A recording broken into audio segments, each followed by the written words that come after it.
নমস্কার, আমি আপনাদের সঙ্গে সুপ্রীতি। আপনারা দেখছেন সানন্দা নিউজ। চোখ রাখবো আজকের সংবাদে।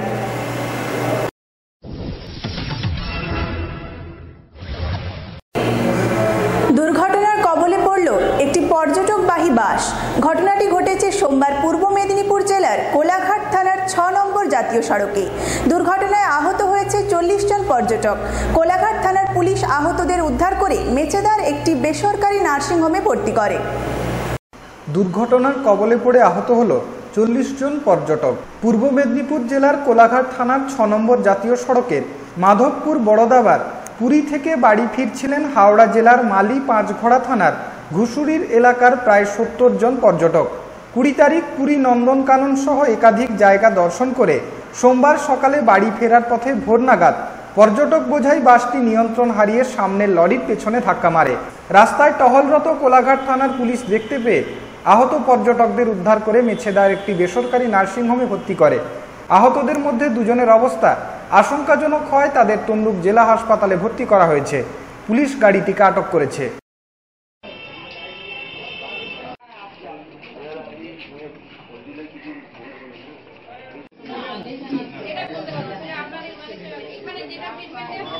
আর মানে ২৫ তারিখ ভোরে আমাদের বাড়ি ফেরার কথা। কতজন গেছিলেন? হ্যাঁ, কতজন গেছিলেন? আমরা গিয়েছিলাম ৬৫ সিটের বাস ছিল, আর ২-৩ জন বাবু মানে যে আমাদের এক্সট্রা ছিল, ও করবে ট্রেন আমরা নিজে বসে। কি নাম আপনার? আমার নাম সুভাষ ঘোষ। কতজন আহত হয়েছে আপনাদের গাড়িতে? আহত বলতে দেখুন, আমি তো আমার করে। তারপর কি হলো? কি আসবার সময় অ্যাক্সিডেন্ট হয়েছে, তিনটাই তো 3টে নাগাদ। আচ্ছা, কিসে কিসে অ্যাক্সিডেন্ট হয়েছে? বালি লরিকে গিয়ে মেরে দিয়েছে আপনার বাস? মানে বাসকে স্পিডে ছিল? এবার ভেতরে কেবিনে কত স্পিডে ছিল, আমরা তো ঘুমোচ্ছি, ওই টাইমে আমরা জেগে থাকবো। কতজন আহত হয়েছে? ওই ৫০ জনের মতনই আহত, সবাই তো ছোট। কি নাম আপনার? হ্যাঁ, কি নাম আপনার? আমার নাম সুকমল দাস। মানে কোথা থেকে বেড়াতে গেছেন? কোথায় বেড়াতে গেছেন? আমরা এসেছি হাওড়া থেকে। কোথায় বেড়াতে গেছেন? পারফেক্ট একদম। হ্যাঁ, পুরী গেছিলাম, পুরী থেকে আসবার পথে হয়েছে। মানে ফেরার পথে হয়েছে। আর আমরা থাকি ঘুষুরিতে, সবাই একই জায়গারই লোক, এদিক ওদিক হবে, মানে একই পাড়ার লোক।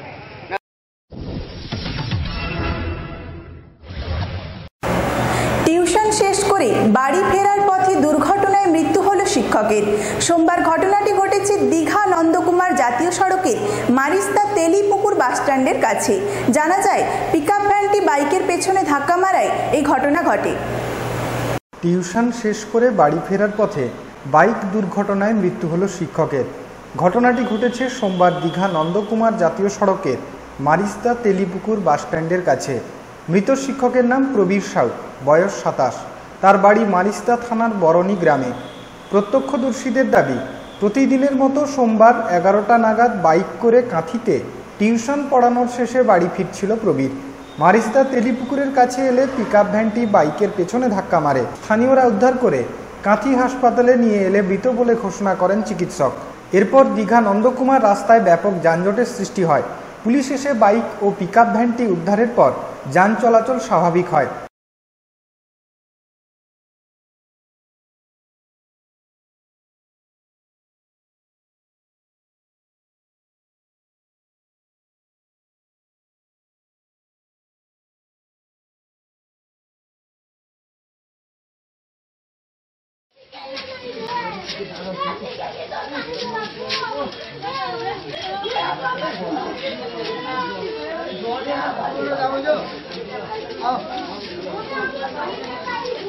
রবিবাবু প্রত্যেক দিনের মতো আজকেও টিউশন পড়াতে মারিস্তা যাচ্ছিলেন। তো বাড়ি ওনার বরণী গ্রাম, ওখান থেকে বাইকে করে প্রত্যেক দিনের মতো আজকেও বেরিয়েছিলেন টিউশন পড়ানোর জন্য। আপনার তেলিপুকুর স্কুলের কাছে একটা পিকআপ ভ্যানের সাথে সংঘর্ষে আহত হন। তো স্থানীয় লোকেরা ওনাকে গাড়িতে করে তুলে হসপিটাল পাঠান। আমরা খবর পেয়ে আসতে এখানে ডাক্তারবাবু ওনাকে মৃত বলে ঘোষণা করেন। উনি কি বিবাহিত ছিলেন? না, উনি বিবাহিত ছিলেন না। বিয়ের কথাবার্তা চলছিল, ঘরবাড়িও চলছিল সঙ্গে। উনি কি টিউশন মাস্টার? উনি টিউশন পড়াতেন। মেদিনীপুর লোকসভা কেন্দ্রের তৃণমূল প্রার্থী মানস ভূঁইয়া রাজনৈতিক কর্মী সভায় এলেন নারায়ণগড়ে। আসন্ন লোকসভা নির্বাচনে বিপুল ভোটে জয়ী করানোর আহ্বান জানান তিনি। কর্মী সভায় অনুব্রত মণ্ডলের গুড় বাতাসার মতো মেদিনীপুর লোকসভা কেন্দ্রের তৃণমূল প্রার্থী বিজেপির প্রার্থী দিলীপ ঘোষের আবোল তাবোল মন্তব্যে রাশ টানার নিদান দিলেন মানস ভূঁইয়া। নারায়ণগড়ে সোমবার প্রচারে এসে দিলীপ ঘোষকে তুলসী পাতা ও তেঁতুল খাওয়ার পরামর্শ দিয়ে যান। একই সঙ্গে মানস ভূঁইয়ার প্রার্থীপদ নিয়ে রবিবার খড়গপুরে দিলীপ ঘোষ বলেছিলেন, মেদিনীপুর লোকসভা কেন্দ্রে সুব্রত বক্সী দাঁড়ালে জিততে পারতেন। মানস ভূঁইয়াকে প্রার্থী করে জলে গেল তৃণমূল। এরও জবাব দেন তিনি এদিন। মানস বলেন, অতিরিক্ত বেশি কথা বলেন দিলীপ, এর উত্তর দেওয়া সমীচীন নয়। মেদিনীপুর লোকসভা কেন্দ্রে জয়ের ব্যাপারে আশা প্রকাশ করেছেন তিনি। নারায়ণগড়েই তার শ্বশুর বাড়ি, তাই জামাইবাবুকে নারায়ণগড়বাসী তাকে ফিরিয়ে দেবেন না বলেই মন্তব্য করেছেন এদিন জেলা সভাপতি অজিত মাইতিও বিজেপির দিলীপ ঘোষ এবং সায়ন্তন বসু সম্পর্কে তোপ দাগেন। 42 এবং 2 টাকা কেজি চাল আজকে ধাপে ধাপে এই পশ্চিম বাংলায় নির্বাচন করবে, সেটা হবে না কোনো কালে। মমতা বন্দ্যোপাধ্যায়ের সৈনিকরা হাতে চুরি পরে বসে নেই, যেভাবে হোক তার মোকাবেলা করবে। মমতা বন্দ্যোপাধ্যায়ের জনফুলের প্রতীকের জয় সুনিশ্চিত করবে এই নারায়ণগড় বিধানসভায়, এই বাংলায়। তাই আমরা সবার কাছে মেঘালয়, মণিপুর, নাগাল্যান্ড, অরুণাচল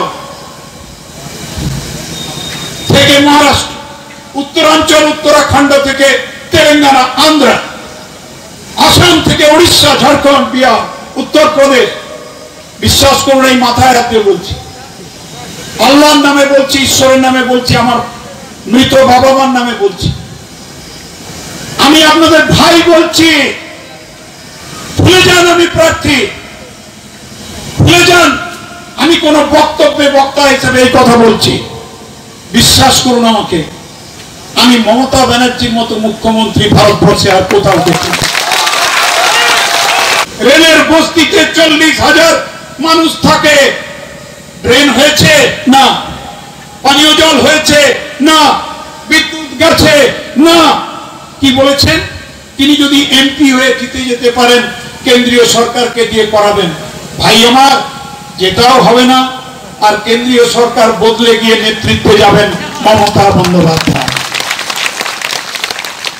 তাহলে আমি 6 বারের বিধায়ক, 7 বার ধরতে পারি। আপনারা জানেন 96 সালে সিপিএম আমার ব্যালট বাক্স লুট করে নিয়ে হারিয়ে দিয়েছিল, কোর্টে জিতেছিলাম। মনে আছে আপনাদের? কোর্টে জিতেছিলাম। আমি নারায়ণগড় আমার শ্বশুর বাড়ি, আমার আত্মীয় বাড়ি, আপনারা আমার প্রাণের আত্মীয়, আমার ঘরের ঝিউড়ি আমার স্ত্রী। তার নারায়ণগড় আমাকে কি বঞ্চিত করবে? করবে না তো? আমি গর্বিত আপনাদের কাছে। সাইকেল করে চলে যান, মোটর সাইকেলে। দিলীপ বাবু, আমি যদি একটা বিধানসভার সামান্য সদস্য হয়ে বিকাশ ভূঁইয়া, অমল পান্ডাদের সঙ্গে নিয়ে, আবু কালাম বক্সকে সঙ্গে নিয়ে 13টা অঞ্চলে 26টা জল প্রকল্প করতে পারি, রাহুল গান্ধীর আমেথিতেও নেই, নরেন্দ্র মোদীর বানারসেও নেই, মিদনাপুরের সঙ্গে আছে, তাহলে আপনি খড়গপুরে কেন জলের ব্যবস্থা করতে পারেননি? বলুন, মমতা ব্যানার্জি রেল লাইন মঞ্জুর করে গিয়েছিলেন, মিদনাপুরে 3টা কেন বিজেপি বন্ধ করেছে? মমতা ব্যানার্জি খড়গপুরের রেল হাসপাতালকে মেডিকেল কলেজ করবেন বলেছিলেন, মঞ্জুর করে দিয়েছিলেন, কেন আপনার বিজেপি সরকার বন্ধ করেছে? কেন বেল্লা স্টেশনে ট্রেন দাঁড়ানোর জন্য আমি লিখেছিলাম পীযূষ গোয়েলকে, দেখছি দেখছি দেখছি, এখনো অব্দি ট্রেন দাঁড়ানোর কোনো চিঠি আসেনি। একটা চিঠি এসছে আমার কাছে, আমি বিবেচনা করছি। কি বলেন দিলীপ বাবু? আমি আপনার মতো নাচতে পারবো না, যদিও আপনার চাইতে ভালো ফুটবল খেলতাম। শুধু একটা কথা বলি ভাই, রাজনীতি রাজনীতির জায়গায় থাকবে, লড়াইটা হবে আদর্শের, পথে, নীতি, আর আপনার সরকার 5 বছরে ভারতকে কি করেছে, আর আমার দিদি ভাই আপনার মুখ্যমন্ত্রী, আমার মুখ্যমন্ত্রী, প্রিয় মুখ্যমন্ত্রী, তিনি বাংলাকে কি করেছেন, সেই খাতাটা নিয়ে মমতা ব্যানার্জি এগিয়ে চলেছেন দিল্লির দিকে। দিল্লি চলো, দিল্লি চলো, দিল্লি চলো, বিজেপি 2019, বিজেপি ফিনিশ। বাংলা থেকে আওয়াজ উঠেছে মমতা ব্যানার্জির নেতৃত্বে।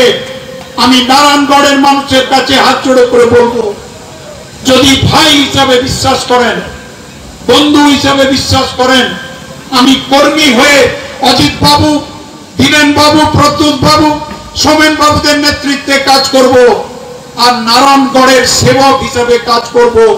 যেমনি করে শবনকে সাজিয়ে দিয়েছি, যেমনি করে শবনকে সাজিয়ে দিয়েছি, মেদিনীপুর লোকসভার 7টি বিধানসভা কেন্দ্রে সেবক হয়ে কাজ করে আমি সাজিয়ে দেব। আপনারা আমার প্রণাম গ্রহণ করুন, আমার অভিনন্দন গ্রহণ করুন, সালাম গ্রহণ করুন।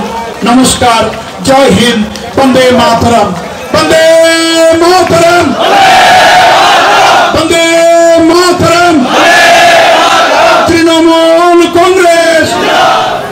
এখানে যে যে রাজনৈতিক দলের মনোনীত প্রার্থীরা প্রতিদ্বন্দ্বিতা করবেন, আমি একজন তৃণমূল কংগ্রেসের প্রার্থী হয়ে প্রত্যেককেই প্রতিদ্বন্দ্বী ভাবব, তাদের সম্মান করব, তাদের সঙ্গে নির্বাচনে লড়াই করে জিতবো, এটাই আমার লক্ষ্য।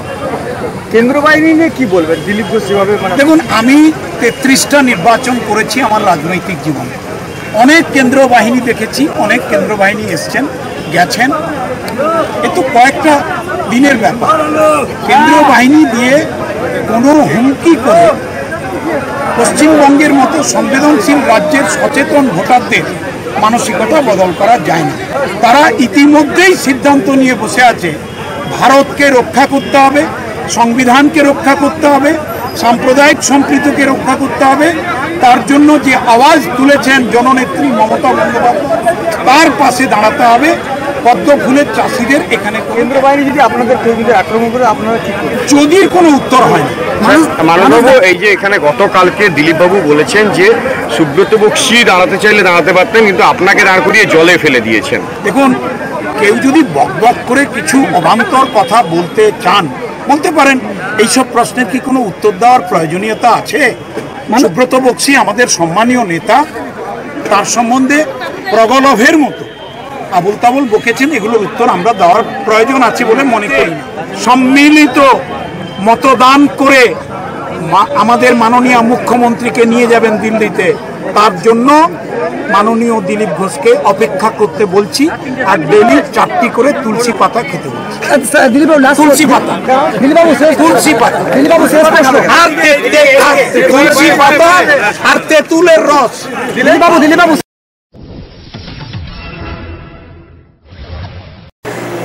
মিড ডে মিলে দুর্নীতি, জ্বালানির টাকা চুরি সহ একাধিক অভিযোগ তুলে বিদ্যালয়ে তালা ঝুলিয়ে বিক্ষোভ দেখালেন এলাকার বাসিন্দারা।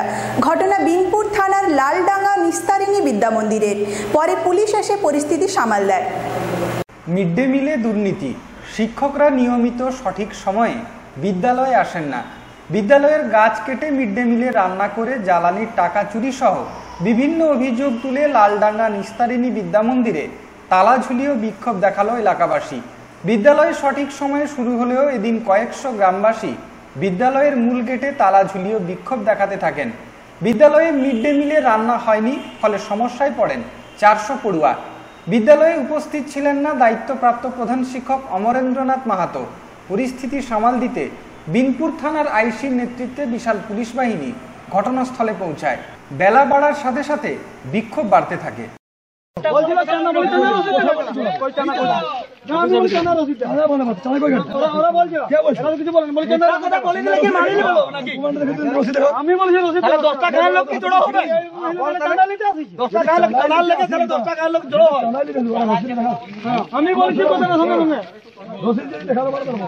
রসিদ নেই, চাঁদা খুঁজতে যাচ্ছে বলে কোনো স্টকটা মিলছে কিনা, বাড়ছে না কমছে? আপনি তো আছেন, কোনো পাবলিককে আপনি বলতে পারবেন? আরে স্কুলে ঝড়ে যে গাছগুলো পড়ছে, ঝড়ে নাই, দাঁড়ান গাছ কাটা হয়েছে, দাঁড়ান ঠেকিয়ে দেওয়া আছে, সব ঠেকিয়ে দেওয়া হবে। খালা গেলে খালা গেলে স্টকটা দেখবেন, খরচা করে আপনারা আপনাদের দেখার অধিকার নাই। কোন আমার এখন স্টক কি আছে, বেড়েছে না কমেছে? নিজেরা যখন রান্না টান্না হবে কজন স্টুডেন্ট নিজেরা দেখতে পারেন, তো গার্জিয়ানরা দেখতে পারেন, অধিকার নাই স্যার বলছে। না না স্যার, ওরা বলছে, মাস্টাররা বলছে আমাদের। লোকসভা নির্বাচনের প্রচারে দেবরাতে এলেন ঘাটাল লোকসভা কেন্দ্রের বিজেপি প্রার্থী তথা পশ্চিম মেদিনীপুরের প্রাক্তন আইপিএস অফিসার ভারতী ঘোষ। প্রচারের পাশাপাশি সভা থেকে তৃণমূল সরকারকে দেউলিয়া সরকার বলে কটাক্ষ করেন তিনি। ঘাটাল লোকসভা কেন্দ্রের বিজেপি প্রার্থী হিসেবে প্রচার করার আগে সোমবার ছিল ভারতী ঘোষের প্রথম কর্মী সভা। এই লোকসভার ডেবরা এলাকায় এই কর্মী সভা করতে হাজির হয়েছিলেন প্রার্থী ভারতী ঘোষ। সঙ্গে মহিলা নেত্রী অন্তরা ভট্টাচার্য সহ ছিলেন বিজেপির রাজ্য সভাপতি দিলীপ ঘোষ। কয়েকশো কর্মীদের নিয়ে তিনি এই কর্মী সভা করেন। এদিন ভারতী ঘোষ সংবাদ মাধ্যমের সামনে বলেন, আমি জিতব, বাংলার মানুষ তার জবাব দেবে। তৃণমূল রাজনৈতিকভাবে, সামাজিক, শিক্ষা এবং স্বাস্থ্যের দিক থেকে দেউলিয়া হয়েছে। ঘাটাল লোকসভা কিছুই পায়নি। আমরা জিততে পারলে 365 দিন 24 ঘন্টা ঘাটালের সঙ্গে থাকব। আমি এলে ঘাটালের মানুষের জন্য কাজ করব। এদিন ঘাটালের বিরোধী তৃণমূলের প্রার্থী দেবের বিষয়ে বলেন, দেব ভালো মানুষ, আমার ছোট ভাইয়ের মতো। এই রাজনৈতিক মোকাবিলা রাজনৈতিক ময়দানে সীমাবদ্ধ রাখব। রবিবার খড়গপুরের মোহনপুর এলাকায় মহিলা মোর্চার কর্মী সভায় বাবুল সুপ্রিয়র বিতর্কিত গানে তাল মিলিয়েছিলেন দিলীপ ঘোষ। প্রকাশ্যে সভাতে এই গানে নেচেছিলেন মহিলা বিজেপি কর্মীরা। এই বিষয়ে বিধিভঙ্গের অভিযোগ তুলেছে তৃণমূল। তার উত্তরে এদিন দিলীপ ঘোষ বলেন, তৃণমূলের অভিযোগ করা ছাড়া কোনো কাজ নেই। এতদিন আমরা মার খেতাম আর অভিযোগ করতাম, এখন ওরা অভিযোগ করছে। আসলে ওরা ভয় পেয়ে গিয়ে হাসতেও পারছে না আর নাচতেও পারছে না। আসলে কর্মীদের নাচ দেখে ওরা ভয় পেয়ে গিয়েছে। আমাদের মহিলা মোর্চার নাচ হয়েছে বাবুল সুপ্রিয়র গানে, আজকে তার এগেইনস্টে নির্বাচন কমিশনে যাচ্ছে তৃণমূল। তৃণমূলের কমপ্লেন করা ছাড়া কোনো কাজ নেই। এতদিন আমরা মার খেতাম, কমপ্লেন করতাম, এখন ওরা কমপ্লেন করছে না। এটাও ঠিক যে আজকে এত ভয় পেয়ে গেছে নির্বাচন থেকে, হাসতেও পারছে না, নাচতেও পারছে না। আমাদের কর্মীদের নাচ দেখে খুব ভয় পেয়ে গেছে। বলছি দাদা, যার বিরুদ্ধে আপনি একদিন অভিযোগ করতেন, সেই ভারতী ঘোষকে নিয়ে এখন প্রচারে বেরোচ্ছেন, কি বলবেন? ভারতী ঘোষ তখন সরকারি অফিসার ছিলেন, সেটা সরকারের বিরুদ্ধে যে কমপ্লেন ছিল সেটা ওনার বিরুদ্ধেও করেছি। আজকে তিনি তখন আমার সামনে ছিলেন, এখন আমার পাশে আছেন। আমার পার্টির একজন কর্মী, আমার পার্টির ক্যান্ডিডেট, তিনি যাতে জেতেন এবং তিনি যা যা ওখানে সরকারে থাকতে তাকে যা সহ্য করতে হয়েছে, কেন সে কাজ করে, কিন্তু লোককে বলবেন, লোক নির্ণয় নেবে। আমরা তাকে যোগ্য মনে করেছি, ক্যান্ডিডেট করেছি।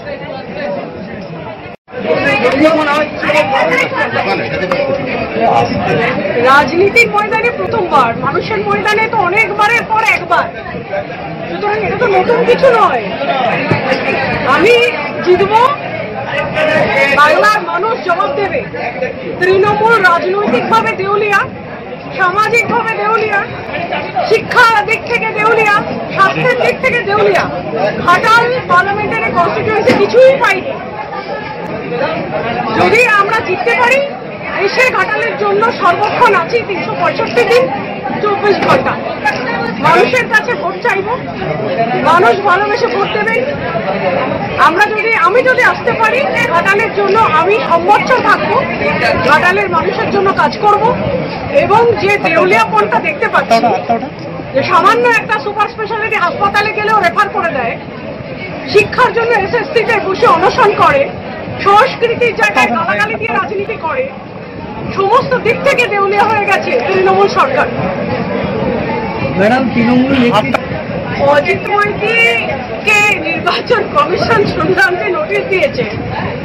আমাদের সেনাবাহিনী যারা আমাদের দেশ বাঁচায়, তাদের হাত ভেঙে দিতে বলেছে। যে নেতা এই ধরনের কথা বলে, সে নেতার কথা অর্থহীন। আমি জবাব দেওয়ার প্রয়োজন মনে করি না, মানুষ জবাব দেবে। দিদি, আপনার অপোজিটে দেব প্রার্থী একজন ফিল্ম স্টার, কিভাবে মোকাবিলা করবেন? দেব মানুষ ভালো, আমার ছোট ভাইয়ের মতো। এটা রাজনৈতিক মোকাবিলা, এটা আমরা রাজনৈতিক ময়দানে সীমাবদ্ধ রাখবো। ময়দানে আজকে বেরোচ্ছেন? হ্যাঁ, বেরোবো। আপনি মমতা বন্দ্যোপাধ্যায়কে জঙ্গল মহলে মা বলতেন, এই জায়গায় আজকে মমতা বন্দ্যোপাধ্যায় দলের বিরুদ্ধে আপনি পাচ্ছেন কি? আরে দেবরাজ কি করছো? এটা তো অনেক পুরানো প্রশ্ন, এটা আজকের দিনে অর্থহীন। মা অনেক রকমের মা আছে, কৈকেয়ীও মা ছিল, ঠিক আছে?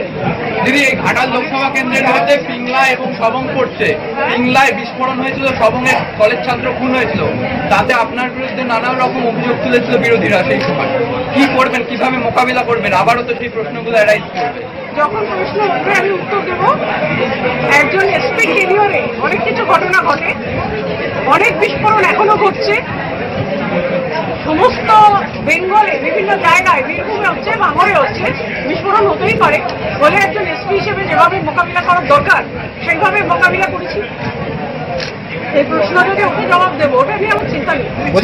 সোনার একটা অভিযোগ রয়েছে। থাক না অভিযোগ, কি আছে? আমি বিচার বেরোবো।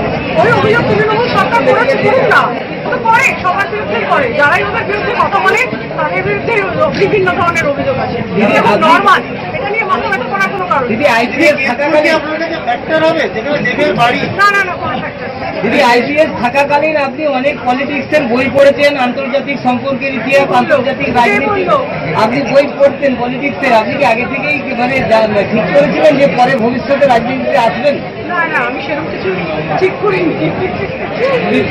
আরে অজিত মাইতি আমার সাথে সারা জেলায় ঘুরে ঘুরে বিভিন্ন জিনিস বিতরণ করেছে।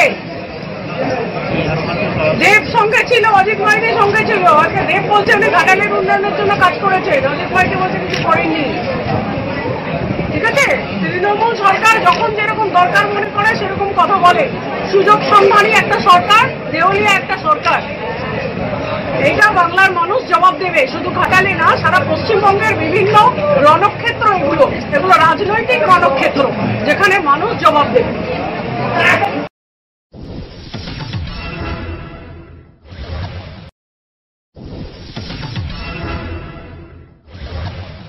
নারায়ণগড় ব্লকে মেদিনীপুর লোকসভা কেন্দ্রের প্রার্থী মানস ভূঁইয়ার সমর্থনে প্রথম প্রচার সভায় দ্বিধাবিভক্ত ব্লক তৃণমূল।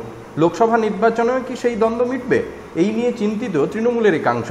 নারায়ণগড়ে তৃণমূল নেতৃত্ব সূর্যকান্ত অট্ট ও ব্লক সভাপতি মিহির চন্দ্রের দ্বন্দ্ব দীর্ঘদিনের। সোমবারের প্রথম প্রচার কর্মী সভায় দেখা গেল না সূর্যকান্ত অট্টকে। তৃণমূলের অন্তর্দ্বন্দ্ব ফের প্রকাশ্যে এলো। যদিও সূর্যের দুই অনুগামী তথা নারায়ণগড় পঞ্চায়েত সমিতির সভাপতি নমিতা সিংহ ও সহকারী সভাপতি রাধাকান্ত দাঁকে মঞ্চে দেখা গিয়েছে এদিন, জানিয়ে জল্পনা শুরু হয়েছে। ব্লকের দুই শিবির দুইভাবে কর্মসূচি গ্রহণ করে। এদিন সভায় বক্তব্য রাখতে গিয়ে দলের জেলা কার্যকরী সভাপতি নির্মল ঘোষ কর্মীদের উদ্দেশ্যে বলেন, কার সঙ্গে কার বিবাদ জানার দরকার নেই, আপনারা কাজ করে যান। এদিনের রাজনৈতিক কর্মী সভায় সূর্যকান্ত অট্ট না থাকলেও তার অনুগামী বলে পরিচিত ব্লকের যুব সভাপতি রাধাকান্ত দা ও পঞ্চায়েত সমিতির সভাপতি নমিতা সিংহ উপস্থিত ছিলেন। আর তা দেখে কর্মীদের মধ্যে শোরগোল পড়ে। পঞ্চায়েত সমিতির কাজ নিয়ে নারায়ণগড়ে ক্ষোভ বিক্ষোভ আছে তৃণমূলে। এদিন মানস ভূঁইয়া সভা মঞ্চ থেকে নামার পর কর্মী সমর্থকদের ক্ষোভের মুখে পড়েন। তাদের অভিযোগ, পঞ্চায়েত সমিতির বোর্ড গঠন করা হয়েছে দুজন বিজেপি সদস্যকে নিয়ে। বিজেপির পক্ষ অবলম্বন করে কাজ করা হচ্ছে। বিষয়টি শীঘ্রই নেতৃত্বের সঙ্গে কথা বলে মিটিয়ে নেওয়া হবে বলে জানিয়েছেন মানস।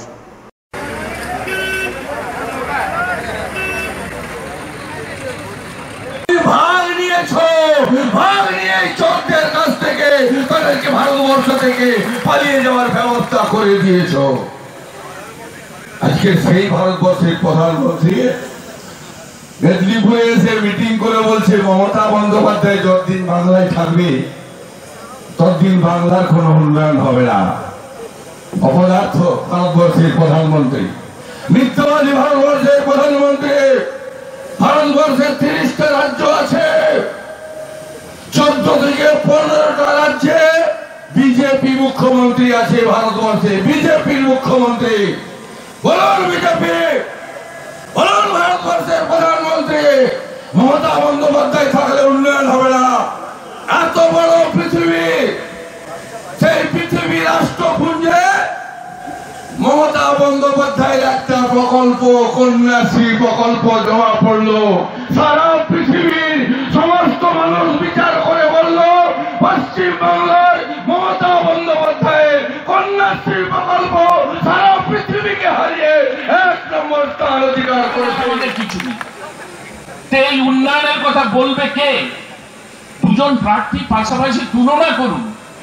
তিনি তো সবসময় তার শব্দ চয়ন, আমরাও তো বক্তৃতা করি, শব্দ চয়নে যদি খামতি থাকে তখনই দেখবেন দুটো বাচ্চা যখন যুদ্ধ করছে। একটা পাপী যদি গিয়ে মনসা মন্দিরে পুজো দিয়ে নির্বাচন স্টার্ট করতে চায়, করতে পারে। আমি সাংবাদিকদের এইখানে বসে বসে বললাম করতে দিন, তবে এটুকু জেনে রাখবেন, দেবী সে যদি স্বর্গের দেবী হন মা মনসা, তাহলে অন্তত মানুষকে যারা ধ্বংস করেছে, মানুষকে যারা নষ্ট করেছে, মানুষকে যারা অত্যাচার করেছে, তাদেরকে খুব ক্ষমা করে দেবেন বলে আমার মনে হয় না। সব পাপি তাপি কিন্তু মনসা মন্দিরে তোলে যাবে না, এটা আপনি নিশ্চিত থাকুন। তুমি না জানি না কদিনের তুমি যুগী, তুমি কদিন, আমি যেমন দিলীপ বাবুকে বলি, ভাই কদিনের যুগী, আঙুল তুলে কথা বলো, নামাও আঙুল। তোমার রাজনৈতিক বয়স আমার জানা আছে। যখন আমাদের ঘর চলছে তুমি নেই, যখন হারমাদদের নিয়ে লড়াই হচ্ছে তুমি নেই, যখন মাওবাদীরা আমাদের বুকের দিকে বন্দুকের তাক করছে তুমি নেই। আজকে ধান পেকেছে, তাই ধান পাকলে খেতে যেমন কাক এসে বসে, তেমনি বিজেপির 2-4টে ছুঁচো চামচে কাকের মতো ধানের খেতে বসে ফসল নষ্ট করার চেষ্টা করছে। আমাদের সিআরপিএফ লাগবে না ভাই, সায়ন্তনকে বললাম আমাদের সিআরপিএফ লাগবে না। আমাদের যে হাজার হাজার এই যে নারায়ণগড়ের কর্মী আছেন, এরা শুধু মাথা সোজা করে মেরুদণ্ড ঠিক করে পুস্কি মেরে হুস করবে, দেখবেন ওই কাকগুলো ক্ষেত থেকে উড়ে চলে যাবে। আমাদের ফসল আমরা পিঠে সিআরপিএফ কে দিয়ে নুনের ছিটে দিয়ে দেবো। তাই আমি বলেছি একটা কথা, আবার বলছি, আমরা নির্বাচন কমিশনকে শ্রদ্ধা দেখাই, সিআরপিএফ কে আমরা আস্থা রাখি। আমরা মনে করি সিআরপিএফ শান্তিপূর্ণ নির্বাচনের জন্য ব্যবহৃত হবে। শান্তিতে যাতে ইলেকশন হয় সেটা দেখা সিআরপিএফ এর কাজ।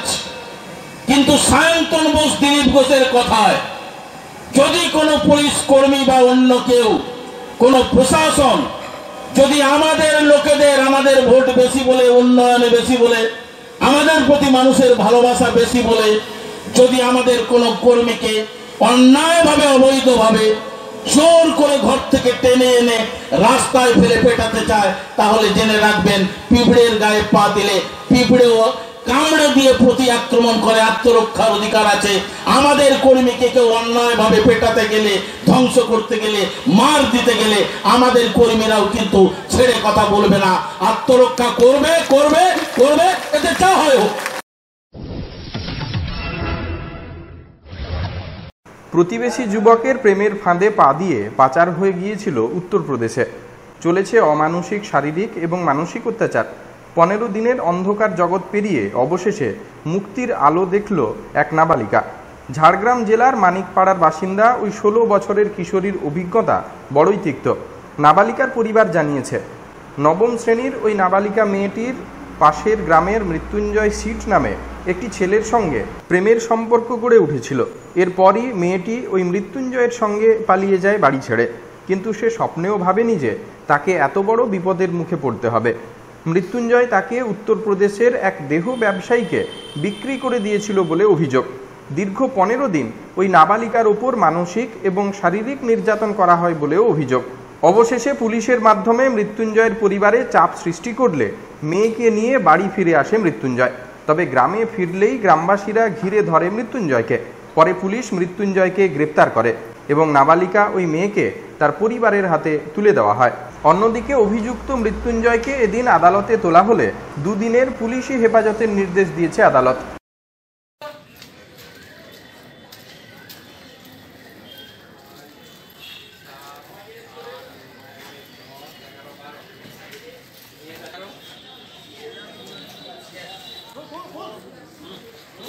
সোমা মাহাতো, একটা ছেলে আমাকে নিয়ে যায় বিয়ে করবে বলে, বিয়ের প্রতিশ্রুতি দিয়ে।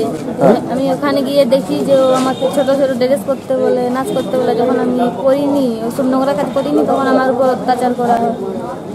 হ্যাঁ। কি নাম তার? মৃত্যুঞ্জয় সিং। কোথায় বাড়ি? কোথায়? গোড়াঘাটা। মৃত্যুঞ্জয়কে পুলিশ ধরেছে? হ্যাঁ। তুমি কখন জানতে পারলে তোমাকে ওখানে নিয়ে গেছে অন্য কাজের জন্য?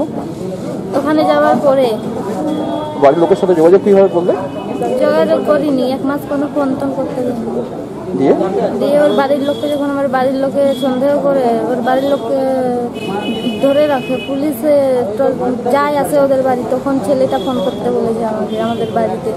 দিয়ে আমাকে দিয়ে মিথ্যা কথা বলা করেছে, যে বলো যে আমি বিয়ে করে নিয়েছি, আমি আর বাড়ি যাবো নি, এখানে সেলাই শিখতে, মিথ্যা কথা বলা করে। দিয়ে আমি যখন নাচ করিনি তখন আমার হাত কেটে নুন আর লঙ্কা আর আমার কোমরে লাত মেরেছে, গালে চর চাপড় করেছে, রেপ করেছে। পুলিশ উদ্ধার করেনি, ওর ছেলেটা আমাকে নিজেই এনে দিয়েছে। দিয়ে তোমরা থানায় গিয়ে অভিযোগ করো? হ্যাঁ। কবে অভিযোগ করেছো? বুধবারে এসেছি। ওই ছেলেটার সাথেই গেছি, ওই ছেলেটার সাথে এসেছি। দিয়ে খড়গপুর পর্যন্ত আমাকে এনেছে। দিয়ে ওর কোথায় চলে গেল জানিনি। ওর মা বাবাকে ফোন করে রেখেছে, খড়গপুর থেকে ওর মা বাবার সাথে এসেছি আমি আমার বাড়ি। পুলিশ কি ছেলেটাকে অ্যারেস্ট করেছে এখন? হ্যাঁ করেছে। তুমি কি চাইছো? আমি চাই ওর ফাঁসি হোক। তোমার মতো কি এরকম অনেক মেয়ে রয়েছে? হ্যাঁ। তাও কত মেয়ে রয়েছে ওখানে? 20-25 জন মেয়ে হবে, বলতে পারছি না। কারোর সাথে কথা হয়েছে ওখানে গিয়ে? না, আমি কাকু জানিনি, কাকু চিনি, আমি একেই জানি, একেই চিনি। যা আমার যা হয়েছে তার জন্য ইয়েই দোষী, আর আমি কাকেও দোষ দিতে চাই না। কি নাম তোমার? সোমা মাহাতো।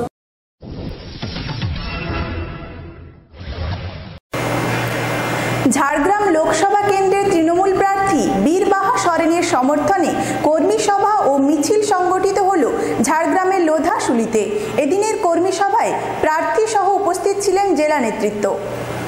ঝাড়গ্রাম লোকসভা কেন্দ্রের তৃণমূল প্রার্থী বীরবাহা সরেনের সমর্থনে লোধাশুলিতে কর্মী সভার আয়োজন করল তৃণমূল। এদিনের কর্মসূচিতে জেলা তৃণমূলের প্রায় সমস্ত নেতৃত্ব উপস্থিত ছিলেন। প্রার্থী নিজে সবার কাছে আবেদন করেন ভোট দানের, পাশাপাশি বাড়ি বাড়ি প্রচারে গুরুত্ব দেওয়ার কথা বলা হয়েছে এদিনের সভা থেকে। আগামী 1 এপ্রিল পার্থ চট্টোপাধ্যায় গোপীবল্লভপুরে সভা করবেন বলে জানা গিয়েছে। রাজ্য সরকারের উন্নয়নের নানান দিককে তুলে ধরে ভোট প্রচারে গুরুত্ব দেওয়ার কথা বলা হয়েছে এদিনের কর্মী সভা থেকে। সভার পাশাপাশি একটি মিছিলের আয়োজন করা হয় দলের পক্ষ থেকে।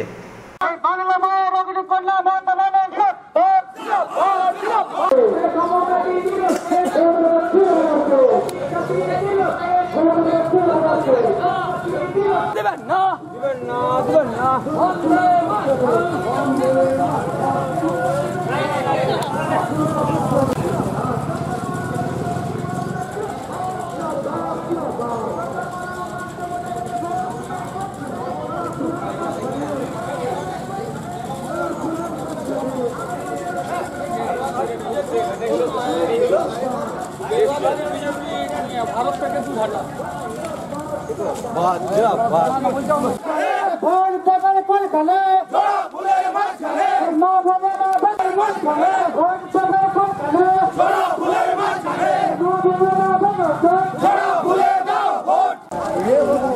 যুদ্ধের যে আমাদের সেনাপতি অর্থাৎ আমাদের মাননীয় মুখ্যমন্ত্রী তথা পশ্চিমবঙ্গের আরেক রূপকার, তিনি আমাকে তার আশীর্বাদ দিয়ে আমাদের এই ঝাড়গ্রাম লোকসভা কেন্দ্রে প্রার্থী করেছেন। তাই আমি আজকে ছুটে এসেছি আপনাদের আশীর্বাদ চাইতে। আপনারা সবাই আমাকে আশীর্বাদ করবেন যাতে আমি অনেক বিপুল ভোটে জয়যুক্ত হতে পারি।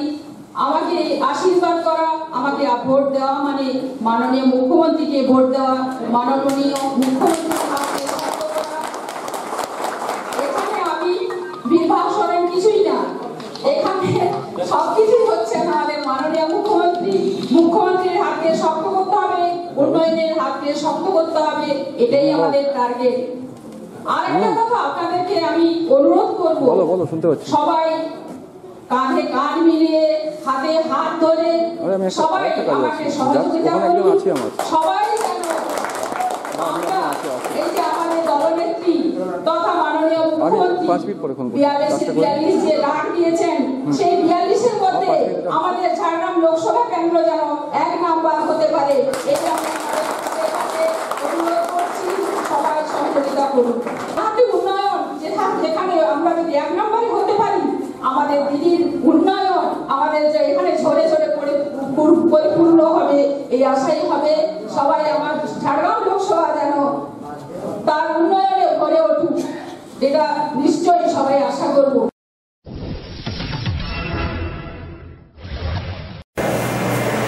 সংবাদ এই পর্যন্তই। নমস্কার। আপনারা দেখতে থাকুন সানন্দা নিউজ, খবর যেখানে থেমে থাকে না।